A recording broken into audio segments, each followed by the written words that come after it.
Legenda Keong Emas. Legenda Keong Emas ini membawa pesan moral yang mendalam, yang mengajarkan bahwa kebenaran dan kebaikan hati pada akhirnya akan mengatasi kedengkian dan iri hati, dan dalam kehidupan harus saling menghargai kebahagiaan dan kesuksesan orang lain tanpa merasa iri.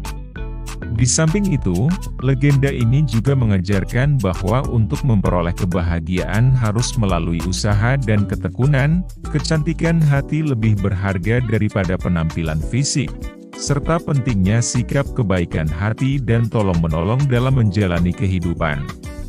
Beginilah ceritanya. Di sebuah kerajaan Jawa kuno, hiduplah seorang raja yang bijaksana.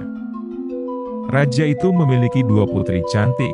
Sang kakak bernama Dewi Galuh dan adiknya bernama Candra Kirana.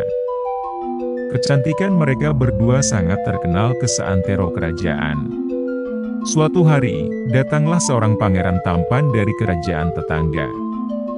Namanya adalah Raden Inu Kertapati. Pangeran itu menyukai Candra Kirana karena sangat baik hati. Kedua hati mereka saling tertarik satu sama lain, dan tanpa membutuhkan waktu lama, bunga-bunga cinta pun tumbuh, dan pada akhirnya menjadi berkembang dan mekar di antara mereka. Mereka saling mengasihi. Namun, kesedihan mendalam menyelimuti hati Candra Kirana ketika mendengar kabar bahwa Raden Inu Kertapati harus meninggalkannya untuk mengurus urusan kerajaannya. Ia berjanji akan kembali setelah menyelesaikan tugasnya. Mendengar kisah kasih antara Raden Inu Kertapati dengan adiknya, Dewi Galuh menjadi sangat iri dan dengki karena sebetulnya ia menginginkan Raden Inu Kertapati untuk dirinya sendiri. Dewi Galuh menempuh semua cara demi mendapatkan Raden Inu.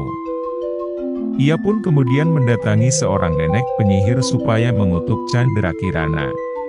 Ketika Candra Kirana sedang berjalan-jalan menikmati pemandangan alam di pinggir wilayah kerajaan, tiba-tiba muncul nenek penyihir yang selanjutnya mengeluarkan kutuhan kepada Candra Kirana dan menjadikannya keong emas. Keong emas jelmaan dari Candra Kirana kemudian dibuang ke sungai.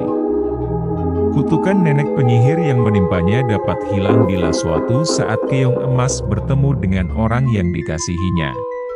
Pada suatu hari, ada seorang nenek yang baik hati sedang mencari ikan di sepanjang sungai. Terkejut, ia menemukan keong emas yang tampak sangat indah dan bersinar-sinar, jelmaan Candra Kirana. Dia berniat untuk memeliharanya, sehingga membawanya pulang dan meletakkannya di tempayan. Esok harinya, nenek itu kembali mencari ikan di sungai, namun tak menemukan seekor ikan pun seperti biasanya. Saat pulang kembali ke rumahnya, nenek sangat terkejut melihat makanan enak yang sudah tersaji di atas meja makan. Kejadian serupa terulang kembali beberapa kali.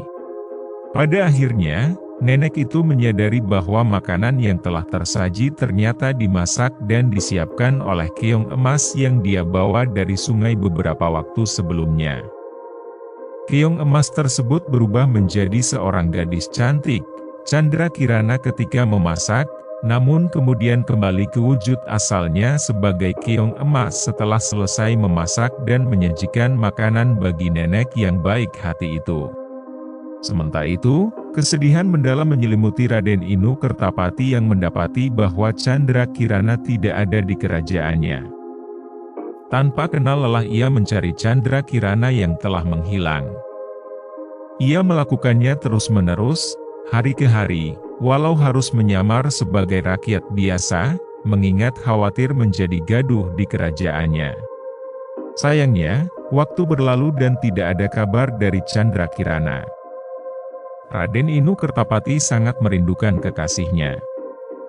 Hingga suatu malam, dalam mimpi, Raden Inu mendapat petunjuk dari dewa bahwa ia harus pergi ke sungai dekat hutan yang berada di ujung kerajaan.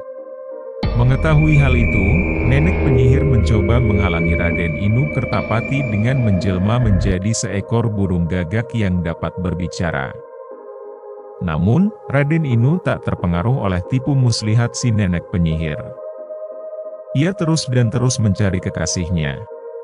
Tanpa ragu, Raden Inu Kertapati pergi ke hutan sesuai petunjuk dalam mimpinya. Di hutan yang gelap itu, di seberang sungai yang mengalirkan air yang sangat jernih, ia menemukan Chandra Kirana yang sedang memasak di sebuah gubuk yang sangat sederhana. Pada akhirnya, kutukan dari nenek penyihir pun menghilang karena perjumpaan itu. Raden Inu Kertapati kemudian memboyong kekasihnya beserta nenek yang baik hati tersebut ke istana. Chandra Kirana kemudian menceritakan perbuatan Dewi Galuh pada raja. Raja selanjutnya meminta maaf kepada Chandra Kirana dan sebaliknya, Dewi Galuh mendapat hukuman yang setimpal.